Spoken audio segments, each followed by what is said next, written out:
virtuosa, quem achará? O seu valor excede o de finas joias, o coração do seu marido confia nela. Olá, bom dia, graças ao Senhor mais um dia. Graças a Deus, hoje 10 de dezembro. Vamos desfrutar de mais um provérbio? E o provérbio de hoje fala assim: tens visto um homem precipitado nas suas palavras? Maior esperança há para o insensato ou tolo do que para ele. Provérbios 29 e 20.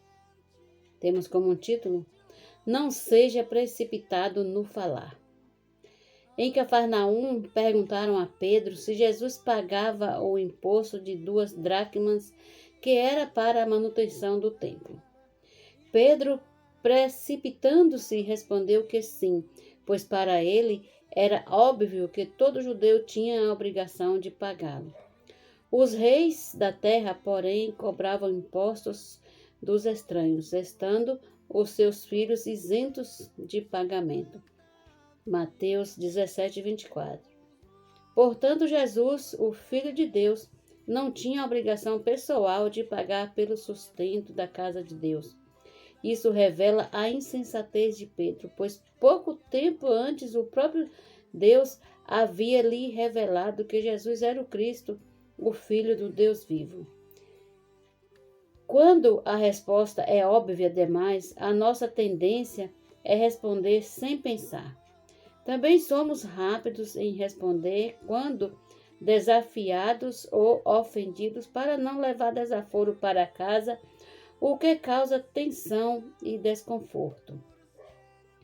Isso ocorre principalmente com aqueles que nos relacionamos no dia a dia, como o cônjuge e os colegas de trabalho.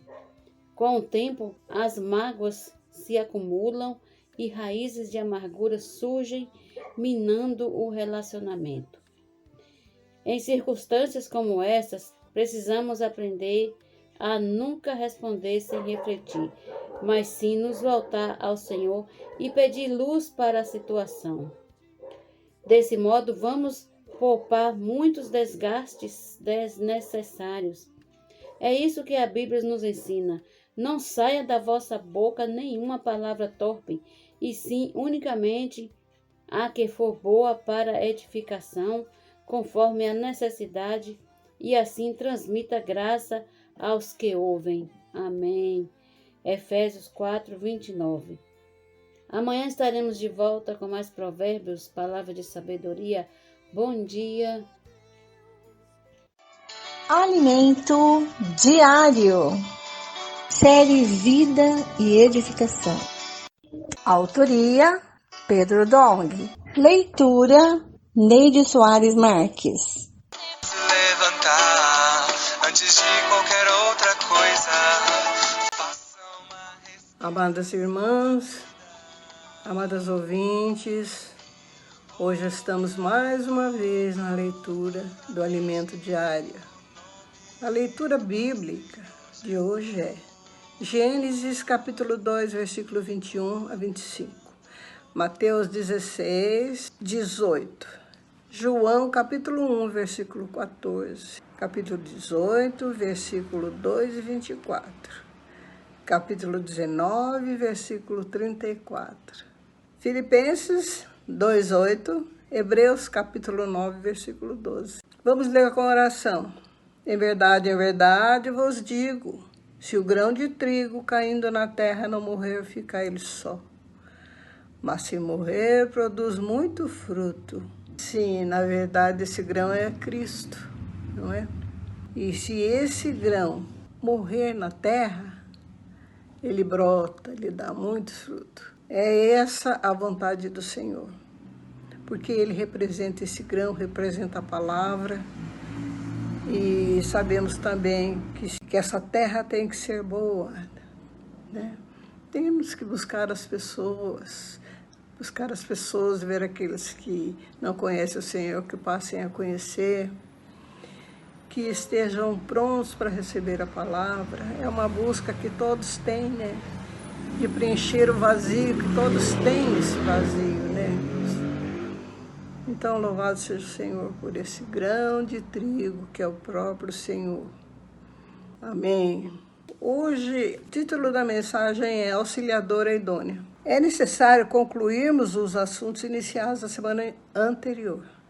Por isso, retomemos os versículos de Gênesis que nos revelam aspectos muito importantes sobre a auxiliadora criada para cooperar com o homem.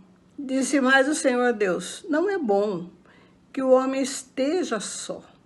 Far-lhe-ei uma auxiliadora que lhe seja idônea. Havendo, pois, o Senhor desformado da terra todos os animais do campo, todas as aves dos céus, trouxe-os ao homem para ver como ele lhes chamaria. Como daria o nome a cada um deles? Deu nome, o homem, a todos os animais domésticos, às aves dos céus e a todos os animais selváticos. Para o homem, todavia, não se achava uma auxiliadora que lhe fosse idônea. Entre tudo que ele via, ele não achava alguém para ser a companheira, né? Então, todavia, não se achava uma auxiliadora que lhe fosse idônea. Isso está em capítulo 2, versículo 18 e 20. A expressão que lhe seja idônea significa uma auxiliadora que lhe seja própria, o complemente, que seja igual ao homem. Por isso mesmo, sendo-lhe apresentado todos os animais, o homem percebeu que nenhum ali era a sua espécie, ainda que muitos se destacassem por sua beleza. O princípio aqui era, para ser escolhida, ela deveria ter a mesma natureza, ser da mesma espécie. Foi assim que algo com significado espiritual extraordinário aconteceu. Deus fez com que o homem caísse em pesado sono para que de seu lado tomasse uma de suas costelas, criasse o homem que seria sua auxiliadora, sua companheira idônea. Esse pequeno texto tem um significado muito profundo, pois ele antecipa a relação entre Cristo e a igreja. Fazer o homem adormecer é equivalente a Deus fazer Cristo morrer na cruz para gerar a igreja. Cristo precisa de uma auxiliadora, de uma mulher que lhe seja idônea. Como achar uma mulher, uma esposa para Cristo? Só havia um jeito. Teria de ser alguém que saísse dele, que fosse a sua espécie. Por isso lemos: e a costela que o Senhor Deus tomara ao homem, transformou-a numa mulher e lá trouxe. E disse o homem: essa afinal é osso dos meus ossos e carne da minha carne. Chamar-se-á varoa, porquanto do varão foi tomada.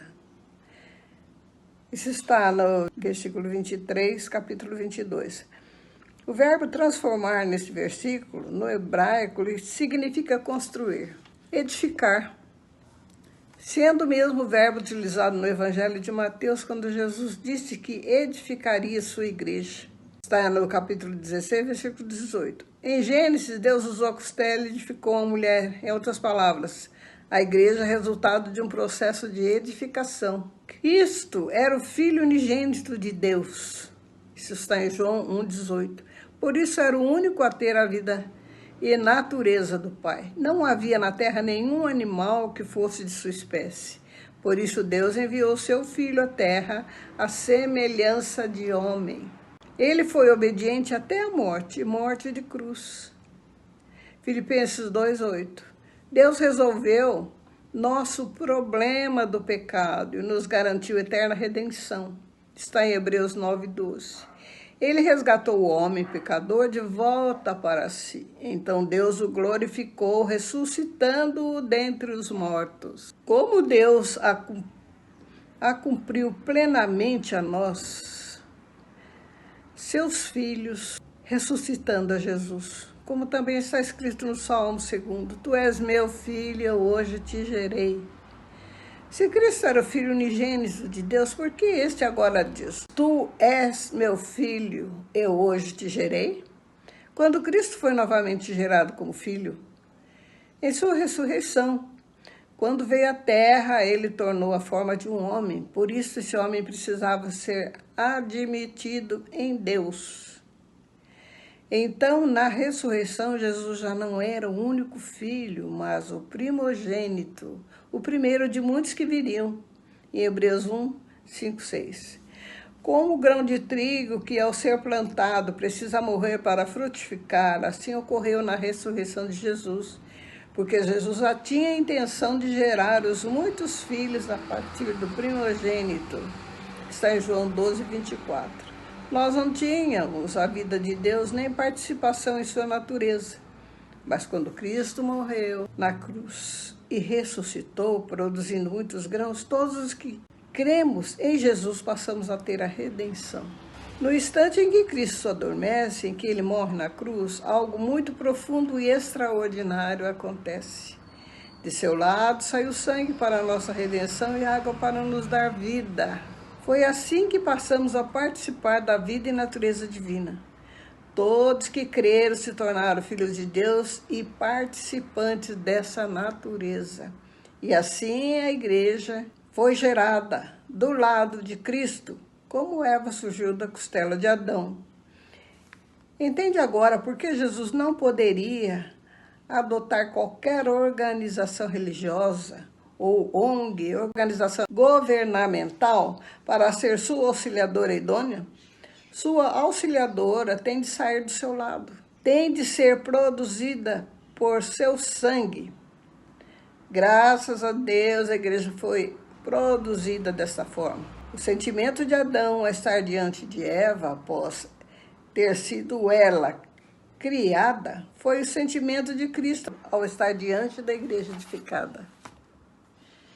A mulher saiu do homem, portanto os dois são uma só carne. Isso é simbólico para nos revelar que homem e mulher voltam a ser uma só unidade, assim como Cristo e a igreja. Em Efésios lemos: marido, amai vossa mulher, como também Cristo amou a igreja e a si mesmo se entregou por ela, para que a santificasse, tendo-a purificado por meio da lavagem de água pela palavra, para apresentar a si mesmo igreja gloriosa, sem mácula, sem ruga, nem coisa semelhante, porém santa e sem defeito. Como é que Deus edifica a igreja? Pela palavra que sai de sua boca. Que essa palavra recebemos todo dia, toda semana, e que nos tem lavado quando fazemos nela a imersão ultra refinada, quando dormimos, ouvindo-a, dormir com Deus, acordando com Deus, ouvindo-a. Quando fazemos essa transgressão, isso tem removido de nós todos os elementos que não têm nada a ver com Cristo, e ainda tem fundido todos os elementos de Cristo em nós. A mulher deve ter a mesma vida e natureza de Cristo. À medida que as impurezas são de nós retiradas, teremos a realidade do que lemos. Seremos a igreja auxiliadora, idônea, santa e sem defeito. Apesar da queda do homem ter corrompido a perfeição da unidade entre o homem e a mulher, entre Cristo e a igreja, há um exemplo de perfeição. Eis porque deixará o homem seu pai e sua mãe e se unirá à sua mulher. E se tornarão os dois uma só carne. Grande é esse mistério, sim. Aleluia! É assim que o Senhor Jesus se refere, Cristo e a igreja. Aleluia, fazemos parte da auxiliadora idônea. Não somos quaisquer pessoas. Participamos da vida e natureza de Deus. Somos a igreja. Nós somos a igreja. Senhor Jesus, o que nós podemos ganhar de toda essa preciosa palavra, que é uma lição para nós seguir? A luz que eu tive nessa palavra é: Deus fez que o homem caísse em pesado sono, para que de seu lado, tomado uma de suas costelas, criasse a mulher que seria sua auxiliadora, sua companheira idônea. Essa foi a vontade do Senhor, né? Dar uma companheira para Adão que se achava só. E também Essa é a vontade do Senhor, que nós sejamos só. Sejamos fiéis à palavra, tenhamos o mesmo sentimento, a mesma fé. Essa é a vontade do Senhor na nossa vida, irmãs. E a direção que eu tive dessa mensagem de hoje, e a costela que o Senhor Deus tomara ao homem, transformou-a numa mulher e lá trouxe. Disse o homem a Deus: esta afinal é osso dos meus ossos e carne da minha carne. Chamar-se-á varoa, porque do varão foi tomada. Então, do lado de Adão foi tomado, né? Uma costela feita a Eva, a companheira que o Senhor queria que Adão tivesse e não se sentisse só. Então, esta é uma lição para nós, né, irmãos? Estarmos juntos, nossos maridos, estarmos sempre sendo fiéis na palavra, sejamos companheiras mesmo, tanto na saúde como na doença, estejamos sempre perto e tendo a mesma fé. Isso é muito importante, irmãs. Louvado seja o Senhor, porque essa é a vontade do Senhor e a nossa. Agora, a admoestação de toda essa palavra, no instante em que Cristo adormece, em que ele morre na cruz, algo muito profundo e extraordinário acontece. De seu lado saiu sangue para a nossa redenção e água para nos dar vida. Então, quem viu tudo isso? João estava perto. João estava perto da cruz na morte do Senhor. E ele viu que saiu dele o sangue e viu a água. Sangue para a nossa redenção. Essa água é que nos salva também de nós mesmos, né, irmãos? Então, que tenhamos esse sentimento, irmãs, e esse agradecimento por todo esse sangue que o Senhor derramou em favor de cada um de nós. Hoje, quando pecamos, é nesse sangue, é através desse sangue que pedimos perdão para o Senhor, e é através desse sangue que somos lavados de todo pecado, purificados e nos tornamos novos. A água que saiu do lado de Cristo era para gerar a igreja. Louvado seja o Senhor por tais palavras, irmãs. Que elas possam ficar inculcadas em cada um de nós. Que lembremos sempre desse Senhor que morreu em favor de cada um de nós. Amém, irmãs. Até a próxima. Deus que esteja presente na tua vida, na vida da tua família. É o que nós te pedimos e agradecemos a Deus. Amém e amém, irmãs.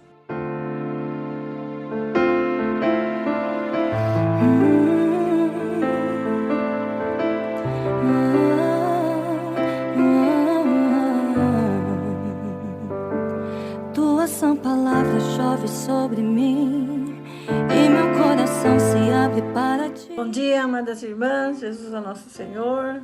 Hoje, dia 10 de dezembro, e nós estamos começando um novo livro dos profetas menores, chamado Amós. Então, vamos orar para que o Senhor dê para a gente entendimento, né, desta leitura de hoje. Amém? Tudo bem com vocês, família? Tudo em ordem? Ó Senhor Jesus, vamos lançar toda a nossa ansiedade para aquele que pode nos ajudar, que pode aliviar nossa carga, né? Que é o nosso Senhor Jesus. Amém? Então vamos colocar todas as nossas dificuldades, todos os nossos problemas nas mãos do Senhor. E Ele tem cuidado de nós. Amém? Senhor Jesus, nós te agradecemos por mais esse dia, que o Senhor possa vir falar aos nossos corações, também dar-nos a direção. Senhor, que nós possamos ter sabedoria para solucionar os nossos problemas. Senhor, dirija a nossa vida pessoal, nossa vida familiar, no trabalho, na escola. Senhor, esteja dirigindo, Senhor, encabeçando todas as coisas. Senhor Jesus, entregamos a Ti também a nossa leitura de hoje, que seja um tempo de qualidade, que a gente separa para Ti. Abençoa a nossa leitura e que nós possamos ter entendimento e sabedoria para aplicar a Tua palavra nas nossas vidas. Muito obrigada, porque até aqui o Senhor tem nos ajudado. Amém? Aleluia! Se temos a presença do Senhor, né, nós estaremos sempre sendo dirigidos por Ele. Amém? Antes de começar a ler o livro, gostaria, né, sempre a gente tem feito isso, falar um pouquinho sobre este profeta. Amós, Amós é o primeiro dos 4 profetas do 8º século antes de Cristo, junto com Oséias, Isaías e Miqueias. Assim como Oséias, Amós era de Judá, mas ministrou em Israel. Ele era um homem leigo e não se considerava um profeta profissional. Você vai poder conferir isso em Amós 7, versículos 14 e 15. Com palavras e visões, Amós falou contra as instituições religiosas superficiais da sua época. Quem é o autor deste livro? Amós era um pastor de ovelhas de Tecoa, aldeia que ficava cerca de 16 quilômetros ao sul de Jerusalém. Provavelmente foi por volta do ano 760 a.C. que ele recebeu um chamado de Deus para ir para o norte e profetizar contra Samaria e contra o reino de Israel. Não sabemos quanto tempo ele realmente ficou no norte. Parece que foi um período razoavelmente curto. Amós provocou grande dose de oposição e ira com sua mensagem, como mostra seu encontro com Amazias, o sacerdote de Betel. Capítulo 7, versículo 10 a 17. Aparentemente, foi o próprio Amós que escreveu seu livro. Um resumo de suas profecias. Depois de voltar para Judá, foi quando ele escreveu este livro. É bem provável que ele tenha escrito seu livro com a ajuda de um escriba. Qual é o contexto dessa história? Amós profetizou durante os reinados de Uzias, rei de Judá, no ano 792 a 740 a.C., e de Jeroboão II, rei de Israel. Foi uma época de grande prosperidade e sucesso militar para ambas as nações, pois seus tradicionais inimigos estavam enfraquecidos. Samaria, a capital de Israel, gozava de imensa riqueza e havia luxo por toda a cidade. Um pequeno resumo aí para sabermos quem é esse profeta, né? Vamos então começar a nossa leitura com o capítulo 1. Em visão vieram a Amós, um pastor da cidade de Tecoa, a respeito de Israel. Isso aconteceu nos dias de Uzias, rei de Judá, e nos dias de Jeroboão, filho de Joás, rei de Israel. 2 anos antes do terremoto, Amós disse: o Senhor rugirá de Sião e de Jerusalém fará ouvir a sua voz. Os campos dos pastores estarão de luto e o alto do Carmelo secará. Ameaças contra diversas nações. Síria. Assim diz o Senhor, por 3 transgressões de Damasco, sim, por causa de 4, não suspenderei o castigo, porque passaram um instrumento de trilhar com pontas de ferro sobre Gileade. Por isso, porei fogo à casa de Hazael, fogo que consumirá as fortalezas de Ben-Hadad.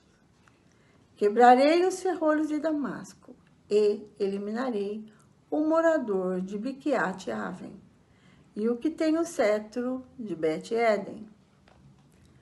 O povo da Síria será levado em cativeiro a Kir, diz o Senhor. Essa foi a ameaça contra a Síria, agora vamos ver contra a Filístia. Versículo 6. Assim diz o Senhor, por 3 transgressões de Gaza, sim, por causa de 4, não suspenderei o castigo. porque levaram em cativeiro todo um povo para entregá-lo a Edom. Por isso eu porei fogo nas muralhas de Gaza, fogo que consumirá as suas fortalezas. Eliminarei o morador de Asdod e o que tem o cetro de Asquelon. Voltarei a minha mão contra Ecrom, e o resto dos filisteus perecerá, diz o Senhor. Agora, sentença contra, ameaças contra Tiro. Assim diz o Senhor, por 3 transgressões de Tiro, sim, por causa de 4, não suspenderei o castigo, porque levaram em cativeiro todo um povo para entregá-lo a Edom, e não se lembraram da aliança de irmãos. Por isso, porei fogo às muralhas de Tiro, fogo que consumirá as suas fortalezas. Agora contra a nação de Edom.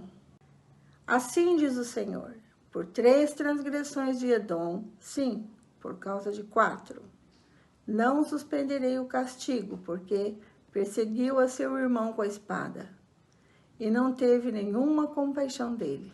A sua ira não cessou de despedaçar, e conservou a sua indignação para sempre. Por isso, porei fogo em Temã, fogo que consumirá as fortalezas de Bosra. Então, eu quero lembrar vocês que Edom é descendente de Esaú, irmão de Jacó. Então, o Senhor tem 4 coisas contra ele, e uma delas é que ele perseguiu, os filhos de Jacó. Agora, Amon. Quem é Amon? É descendência do incesto de Ló com uma das suas filhas, certo? Assim diz o Senhor, por 3 transgressões dos filhos de Amon, sim, por causa de 4, não suspenderei o castigo, porque rasgaram o ventre das grávidas da região de Gileade, para ampliarem as suas fronteiras. Por isso, porei fogo nas muralhas de Rabá, fogo que consumirá as suas fortalezas, com alarido no dia da batalha, com turbilhão no dia da tempestade. O seu rei irá para o cativeiro, ele e os seus príncipes com ele, diz o Senhor. Agora, logo em seguida a Amon, vem Moabe, que é também descendência do incesto de Ló com uma das filhas também. Por 3 transgressões de Moabe, sim, por causa de 4, não suspenderei o castigo, porque queimou os ossos do rei de Edom até reduzi-los a cinza. Por isso porei fogo em Moabe, fogo que consumirá as fortalezas de Queriote. Moabe morrerá entre grande estrondo, alarido e som de trombeta. Eliminarei do meio dele o juiz, e juntamente com ele matarei todos os seus príncipes, diz o Senhor. Agora, a tribo de Judá. Assim diz o Senhor. Por 3 transgressões de Judá, sim, por causa de 4, não suspenderei o castigo, porque rejeitaram a lei do Senhor e não guardaram os seus estatutos. Os falsos deuses os enganaram, deuses que os pais deles haviam seguido. Por isso porei fogo em Judá, fogo que consumirá as fortalezas de Jerusalém. Agora, logo após Judá, Israel, que são as outras 10 tribos, dos filhos de Jacó. Assim diz o Senhor, por 3 transgressões de Israel, sim, por causa de 4, não suspenderei o castigo, porque vendem o justo por dinheiro e condenam o necessitado por causa de um par de sandálias. Esmagam no pó da terra a cabeça dos pobres e pervertem o caminho dos necessitados. Um homem e seu pai têm relações com a mesma jovem, e assim profanam o meu santo nome. Eles se deitam ao lado de qualquer altar sobre roupas recebidas como o penhor, e no templo do seu Deus bebem o vinho dos que foram multados. Todavia fui eu que destruí diante deles os amorreus, que eram tão altos como os cedros e tão fortes como os carvalhos. Destruí os seus frutos por cima e as suas raízes por baixo.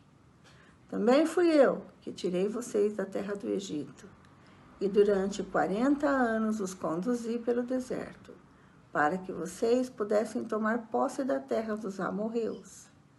Escolhi alguns dos seus filhos para serem profetas, e alguns dos seus jovens para serem nazireus. Não é isto assim, filhos de Israel, diz o Senhor. Mas vocês deram vinho aos nazireus e ordenaram aos profetas que não profetizassem. Como faz um carro carregado de feixes, eu os esmagarei ali, onde vocês se encontram. Os mais ágeis não encontrarão refúgio. Os fortes não poderão usar sua força, e os valentes não conseguirão salvar a sua vida. Os que manejam um arco não resistirão, os mais velozes não conseguirão fugir, e os que vão montados a cavalos não conseguirão salvar a sua vida. Até mesmo os mais corajosos entre os valentes fugirão, nus, naquele dia, diz o Senhor. Nus, porque vão ser exilados, né? E os exilados geralmente iam nus, num cortejo, né? Eles na frente e a nação dominante atrás deles, né? Então, eles eram expostos assim, à humilhação, né? Eles iam nus. Ó Senhor Jesus. Capítulo 3. O castigo contra a maldade de Israel. Ouçam a palavra que o Senhor fala contra vocês, filhos de Israel, contra toda a família que ele tirou da terra do Egito. Ele diz: de todas as famílias da terra, somente a vocês eu escolhi. Portanto, eu os punirei por todas as suas iniquidades. Será que dois andarão juntos se não estiverem de acordo? Será que o leão vai rugir na floresta sem que tenha encontrado presa? Será que o leãozinho fará ouvir a sua voz no covil se não tiver apanhado nada? Será que a ave cairá na armadilha se o laço não estiver armado? Será que o laço se levanta do chão sem que tenha apanhado alguma coisa? Será possível tocar a trombeta na cidade sem que o povo comece a tremer? Será que sobrevirá algum mal à cidade sem que o Senhor o tenha feito? Certamente o Senhor Deus não fará coisa alguma sem primeiro revelar o seu segredo aos seus servos, os profetas. O leão rugiu, quem não ficará com medo? O Senhor Deus falou, quem não profetizará? Proclamem nas fortalezas de Asdod e nos palácios da terra do Egito o seguinte: reúnam-se nos montes de Samaria e vejam que grandes tumultos lá existem e que opressões há no meio dela, porque o povo de Samaria não sabe fazer o que é reto, diz o Senhor. E entesoura nos seus palácios a violência e a devastação.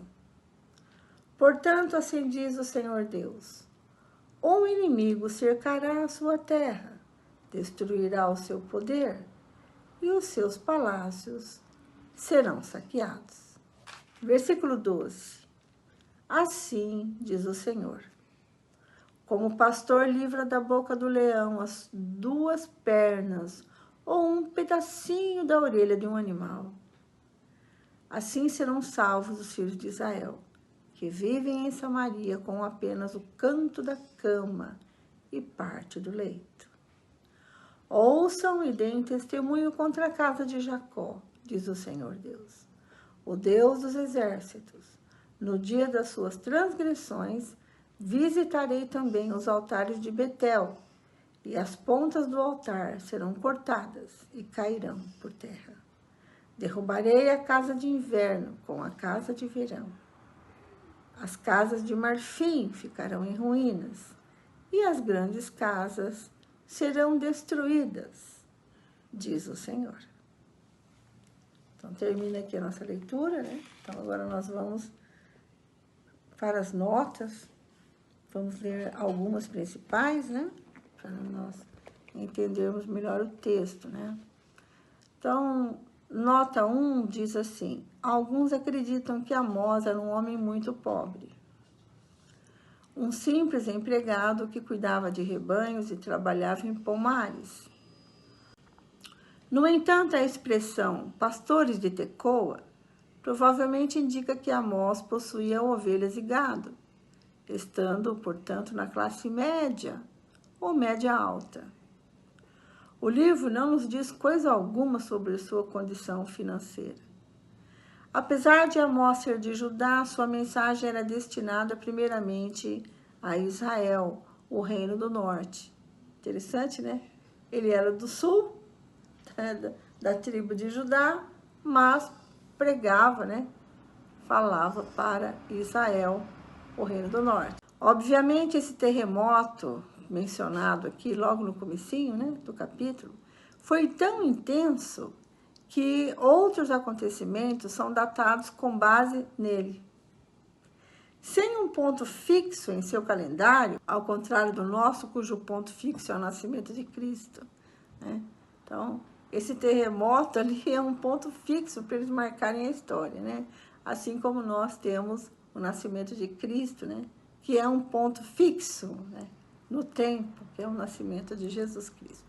Os israelitas datavam eventos históricos com base em reinados e outros eventos significativos. Além disso, o fato do terremoto ter acontecido 2 anos depois do ministério de Amós confirmou sua mensagem de maneira simbólica. Então, o fato do livro datar precisamente 2 anos antes do terremoto sugere que o ministério profético de Amós foi bem curto.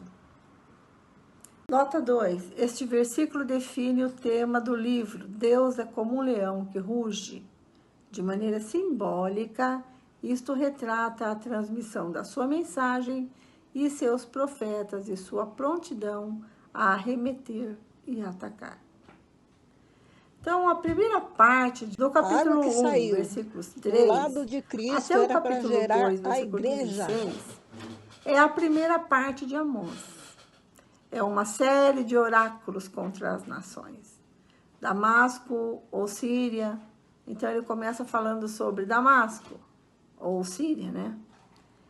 Depois Gaza, depois Filístia, Tiro, Fenícia, Edom, Amon, Moabe, Judá e, por fim, Israel. Então, o foco é Israel. É o foco de julgamento, né? O último oráculo, e de longe o mais comprido, temos 6 nações gentias, seguidas de Judá, a 7ª, né? Alguém poderia pensar que isto forma uma lista completa com 7 oráculos, mas eis que surge Israel, o 8º da lista. E assim o tamanho do seu pecado fica ainda maior do que o número 7, que simboliza a perfeição, ou seja, Israel é a pior de todas as nações ímpias. Além disso, a ordem das nações vai ficando cada vez mais perto de Israel. Então, primeiro vem Damasco, a nordeste. Depois Gaza, a sudoeste. Depois Tiro, a noroeste. Edom, a sudeste. Amon e Moabe, do lado leste do Rio Jordão. E imediatamente antes de Israel, vem Judá, na fronteira sul de Israel. Então, nota 3, não se sabe exatamente qual é a importância da expressão por 3 transgressões e por 4. Você percebeu? Ele fala assim, por causa de 3 transgressões, aliás, por causa de 4. Então, para todas elas ele fala a mesma coisa. mas não se sabe exatamente o porquê que usa essa frase, né? Contudo, ela pode ser traduzida desta maneira: por 3 transgressões e por outras 7. O que significa que o número de transgressões totaliza 7, certo? Por causa de 3, aliás, por causa de 4. Então, 4 mais 3, 7. Então, na verdade, não são só 4 transgressões, é 3 mais 4, certo? Que totaliza 7 transgressões. Sendo, portanto, completo o demandado juízo. Damasco estava sempre em guerra com Israel, pela posse de Gileade, a leste do Mar da Galileia. Eles usavam estratégias militares brutais, descritas de maneira simbólica, pelo ato de atravessar uma nação com debulha de ferro. Cerravam ao meio as grávidas de Gileade. Então, o Senhor disse: eu vou julgar vocês porque vocês fizeram isso com as grávidas, né? Então, eram muito cruéis ali, né? Nota 1:4, Azael e Ben-Hadad eram títulos usados por todos os reis de Damasco. Os filisteus conquistaram aldeias para vender o povo inteiro como escravo. Então, nos versículos 7 e 8, são citadas as províncias, cidades dos filisteus. Gaza, que a gente quase nem ouvia falar, né? Mas depois da guerra de Israel com Gaza, né? A gente ficou sabendo até a localização dela certinho, né? Então, essas são as cidades principais dos filisteus que foram citadas nesses versículos 7 e 8.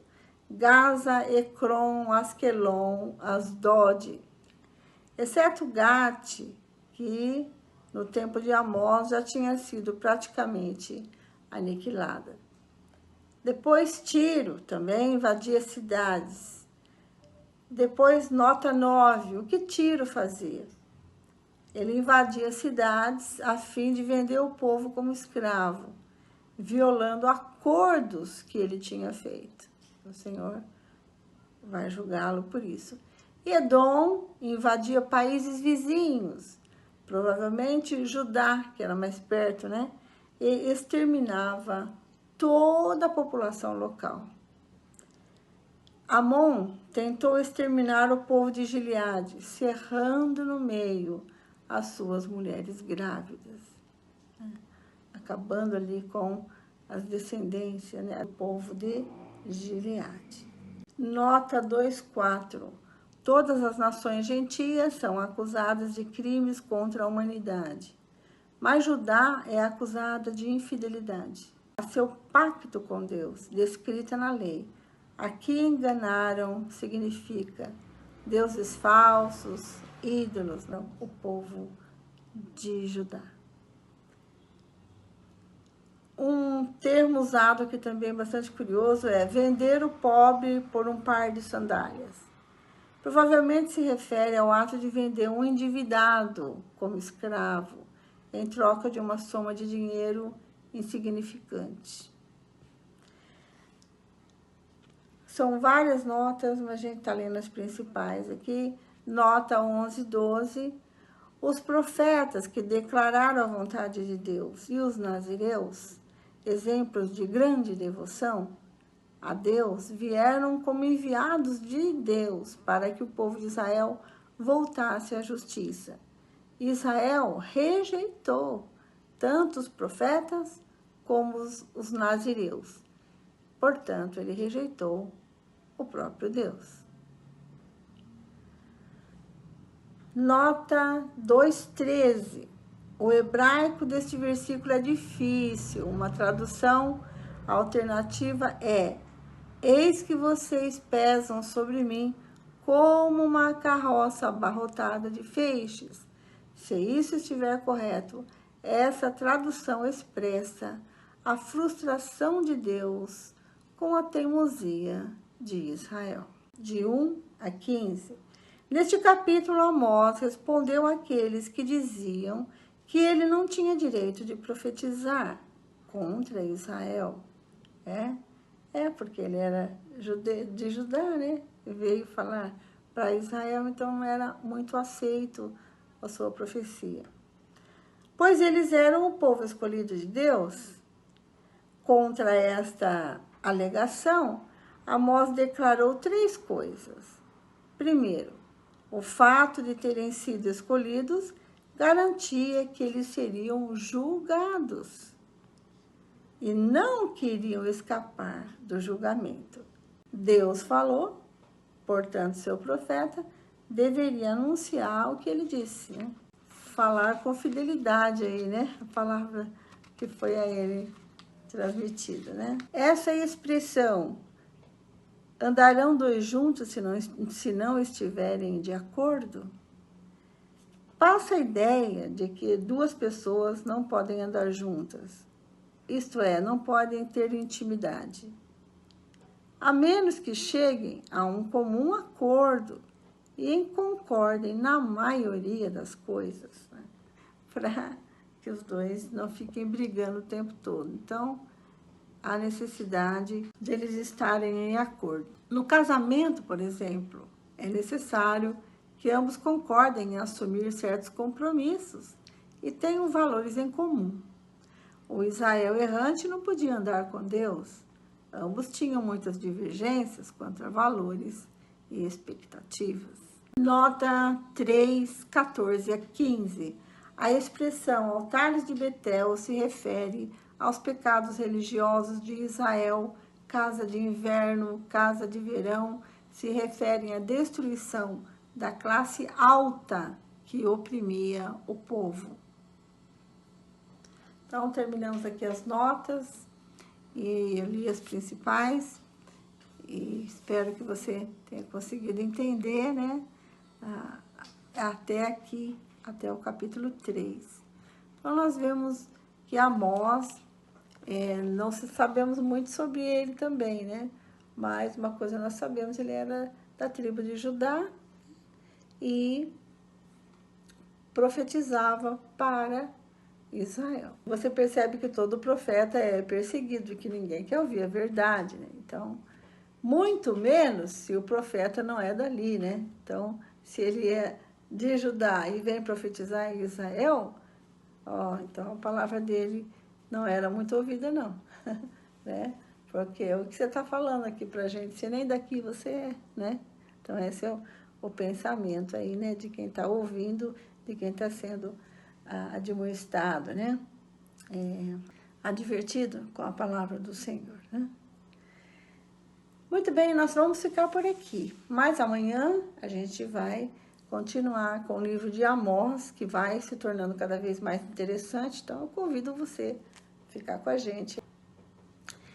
E hoje continuamos a leitura bíblica com a irmã Lene, dar continuidade à nossa leitura seguindo o roteiro anual. Deus abençoe vocês, uma ótima quarta-feira e amanhã a gente está aqui de novo. Tchau, tchau.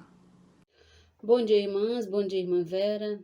Continuando com a leitura bíblica diária, graças a Deus, até aqui o Senhor nos tem ajudado. Já estamos quase terminando. Então, hoje, dia 10 de dezembro, vamos ler Salmos, capítulo 129, Provérbios, capítulo 29, versículos 19 e 20, e vamos ler também Apocalipse, capítulo 2, versículos 1 ao 17. Então, vamos iniciar com Salmos.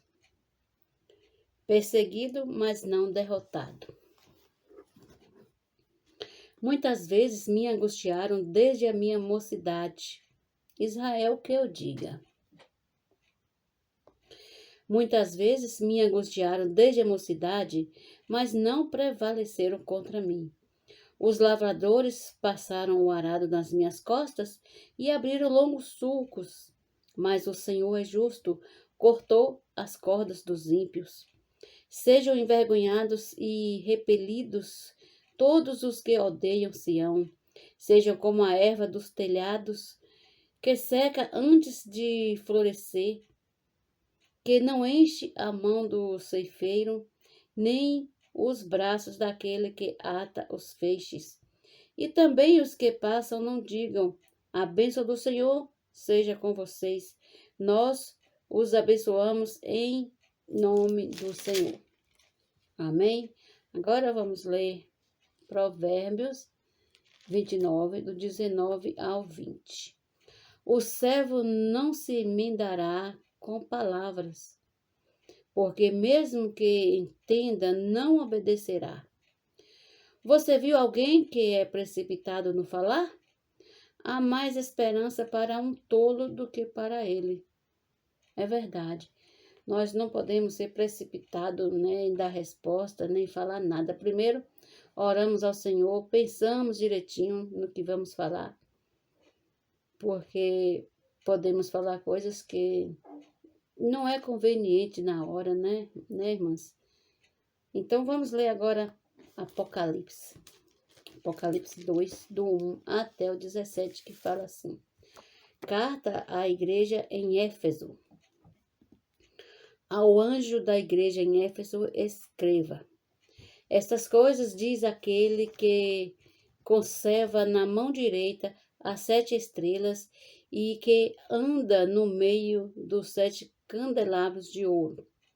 Conheço as tuas obras que você realiza, tanto o seu esforço como a sua perseverança.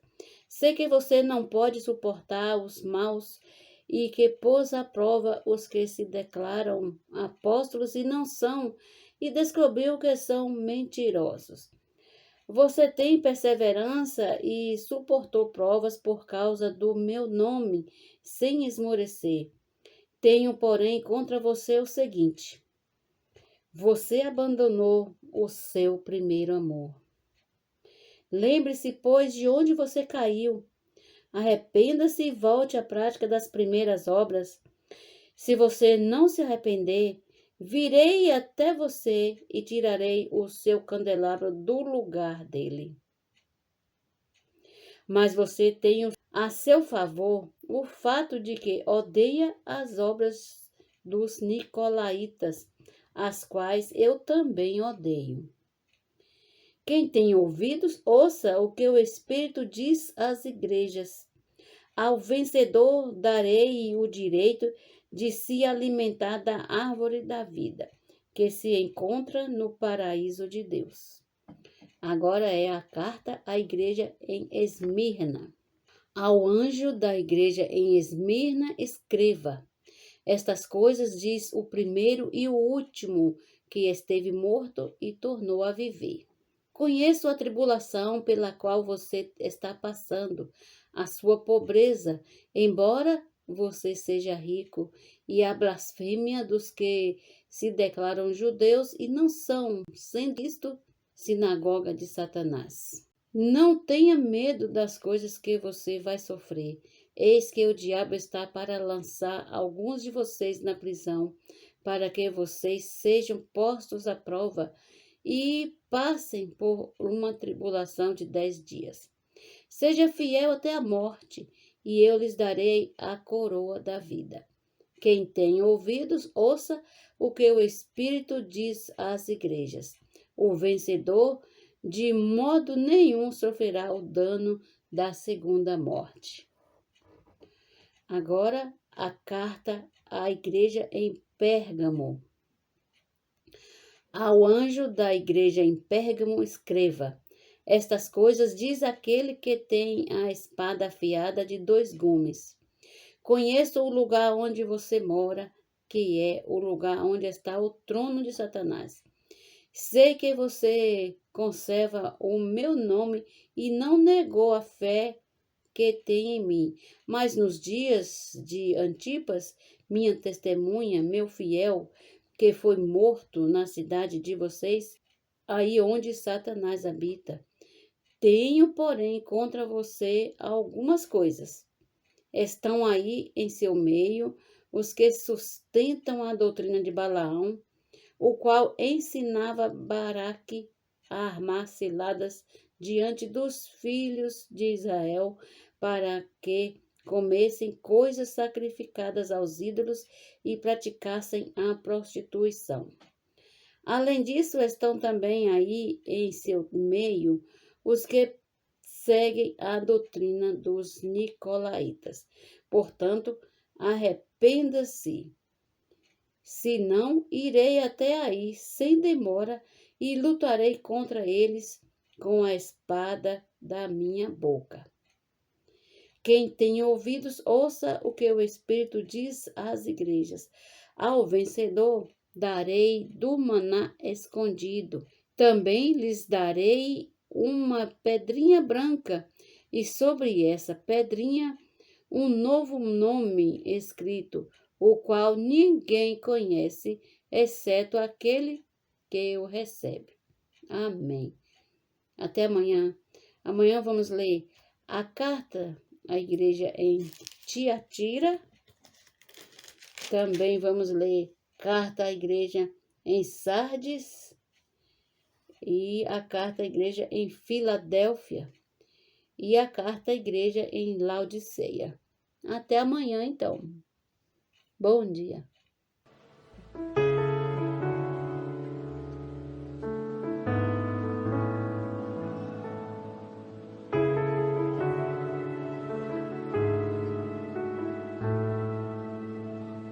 Eu ouço a tua voz a me guiar. Olá, irmãs, nós estamos lendo o livro Servas Diligentes, nós estamos no capítulo 5 e o título de hoje é A Serva Diligente tem a mente voltada para o Espírito e produz frutos de vida. Quando criou o homem e a mulher à sua imagem e semelhança, conforme descrito no primeiro capítulo de Gênesis, nos versículos 26, Deus os colocou diante de duas árvores, a árvore da vida e a árvore do conhecimento do bem e do mal. O desejo de Deus era que o homem e a mulher escolhessem se alimentar da árvore da vida, que ficava no meio do jardim do Éden, enquanto da árvore do conhecimento do bem e do mal eles não deveriam comer. A árvore da vida representa o próprio Deus como vida, que o homem e a mulher receberiam dentro de si, porque foram criados com a capacidade de receber a Deus como vida em seu interior. Mas, no terceiro capítulo de Gênesis, entrou outra personagem, a serpente, que enganou Eva, oferecendo a ela a capacidade de discernir o bem e o mal sem precisar de Deus. O homem e a mulher caíram no engano da serpente e comeram antes da árvore do conhecimento do bem e do mal, desobedecendo a palavra de Deus. Por causa dessa desobediência, o caminho para a árvore da vida foi fechado.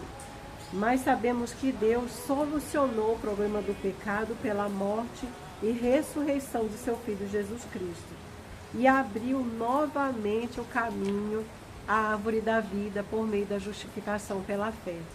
Uma vez que cremos em Jesus, somos justificados e o acesso à árvore da vida nos é concedido. Ai, que graça, que misericórdia do Senhor! Um caminho que antes estava fechado, nos foi aberto por meio de um sacrifício tão grande que o Senhor pagou por nós e que hoje nós não precisamos fazer nada, né? Basta crer que nós já recebemos gratuitamente esse caminho aberto novamente, né? Agora, querida irmã, nós temos uma escolha a fazer: alimentar-nos de uma ou de outra árvore. E essa decisão é nossa. Às vezes a gente pensa que é só naquela época, né? Ai, a Eva errou, devia ter escolhido da árvore certa, desobedeceu a Deus. Mas, irmãs, na verdade, nós passamos pela mesma situação hoje. Porque todos os dias nós temos escolhas a fazer. E o Senhor, assim, nos dá o livre-arbítrio para que nós possamos escolher a vida, né? Aquilo que Ele preparou para nós. Às vezes a gente acha que é uma coisa do passado, mas na verdade, quando nós também escolhemos agir pelo lado do bem e do mal, nós também estamos fazendo escolhas erradas. E a gente às vezes não para pensar isso. Porque se eu estou fazendo tudo certo, fala, mas eu faço tudo certo, eu não faço mal para ninguém, eu até ajudo. Mas qual é a fonte, irmãos? A fonte é Cristo. Porque se a fonte não for Cristo, então certamente vai ser a outra árvore. porque existe a árvore da vida e a árvore do conhecimento, que é o conhecimento do bem e do mal, quer dizer, não é só do mal, mas é conhecimento do bem também. Então, o que o Senhor quer é que a gente mude de fonte, mude de árvore, que nós estejamos comendo da árvore da vida. Agora, querida irmã, nós temos uma escolha a fazer, alimentarmos de uma ou outra árvore. Essa é uma decisão nossa. Todos os dias podemos escolher alimentar-nos da árvore da vida e viver pela vida de Deus dentro de nós. Só que ainda nos baseamos no bem e no mal para agir. Nos preocupamos muito em nos comportar bem, em ser bons cristãos, em fazer o certo e não fazer o errado. Esses são conceitos comportamentais do cristianismo, mas não levam para a vida. Deus não quer ensinar-nos bons comportamentos. Ele quer mudar nossa alimentação, quer dar-nos vida. Mudança de natureza pelo novo nascimento. Você quer um exemplo disso? Havia um homem chamado Nicodemos, maduro, experiente, mestre da lei judaica, que foi ter com Jesus. Porque mesmo com tanta capacidade, conhecimento e o dobro da idade, não conseguia fazer as coisas que Jesus fazia. Então ele pediu que Jesus o ensinasse a fazer as mesmas coisas, já que era mestre vindo da parte de Deus. Sabe o que Jesus lhe respondeu? O que é nascido da carne é carne, e o que é nascido do Espírito é Espírito. Não te admires de eu te dizer, importa-vos nascer de novo. Conforme o Evangelho de João 3, de 6 a 7, Jesus nos deu um ensinamento. Ele disse, importa nascer de novo. Irmã, importa nascer de novo. É uma nova vida. Não é viver pela velha vida, pela velha maneira, é viver pela nova vida. Não é mudança de comportamento, ensinamento que o Senhor requer de nós.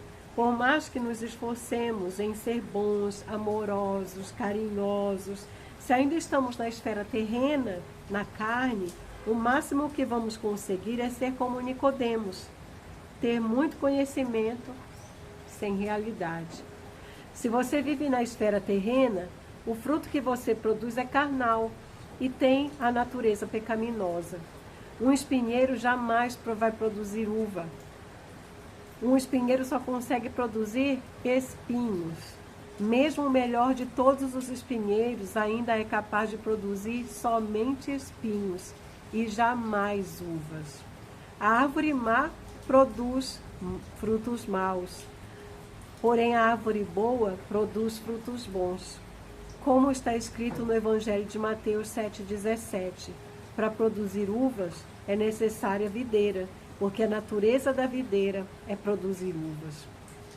Se você é nascida do Espírito, a vida de Deus está em você, querida irmã. E o fruto que são gerados pela vida de Deus são fruto da mesma natureza celestial. Houve em você uma mudança de natureza pelo novo nascimento. E o que é a natureza de Deus? É amor. O amor é o primeiro indicador de que estamos na vida. A vida de Deus em nós nos leva a amar uns aos outros, amar aqueles que não amaríamos em nosso esforço natural. E o amor vem espontaneamente, sem que precisemos esforçar-nos, porque essa vida ama. O amor também nos faz considerar os outros superiores a nós mesmos. Quando amamos, não somos orgulhosos, envaidecidos, capazes ou poderosos, mas agimos com humildade, reconhecendo que o Senhor usa a todos e que toda a força vem dele. Talvez você já tenha experimentado no viver da igreja o sentimento de superioridade. Eu estou há mais tempo nesse serviço, sei fazer melhor do que ela. Ou tenho mais idade, mais tempo de vida da igreja, eu preciso ser respeitada, afinal a minha experiência vale mais. Hoje, querida leitora, a realidade entre as irmãs precisa ser a de Filipenses 2:3, por humildade, considerando cada uma superiores a si mesma. É necessário que você reconheça que não é melhor do que as outras mulheres na igreja, porque não faz nada pela própria capacidade. Não há do que se orgulhar. A arrogância não tem lugar entre as irmãs. Quem faz tudo, irmãs, é o Senhor. O amor ainda tira o egoísmo e o individualismo, a falta de empatia com os problemas de outra mulher. Filipenses 2,4 diz: não tenha cada um em vista o que é propriamente seu, senão também cada qual o que é de outros. Você não cuida só mais do que é seu, nem a outra só do que é dela. Não é mais cada um por si, mas uma por todas e todas por uma. Oh, Senhor Jesus, graças ao Senhor, né, que Ele nos mudou de posição, que Ele nos abriu um caminho de volta para a vida, e hoje nós temos esse livre-arbítrio, nós podemos escolher viver na presença do Senhor. Oh, vamos orar, irmãos? Senhor Jesus, Senhor, muito obrigada. Senhor, obrigada, porque um caminho que antes estava fechado nos foi aberto por meio de tanto sacrifício, tanto sofrimento que o Senhor passou para nos alcançar. Obrigada porque hoje temos o Teu sangue, podemos ser lavados pelo Senhor, podemos, Senhor, assim, comer da árvore da vida, Senhor, e não ter mudança de comportamento apenas exterior, mas que essa mudança ela pode vir de dentro para fora. Obrigada, Senhor, porque podemos tocar na vida e podemos dar frutos de vida. E temos uma mudança, Senhor, espontânea e real dentro de nós. Ó Senhor Jesus. Que o Senhor nos abençoe para nós fazermos a escolha certa, né, irmãos? Amém.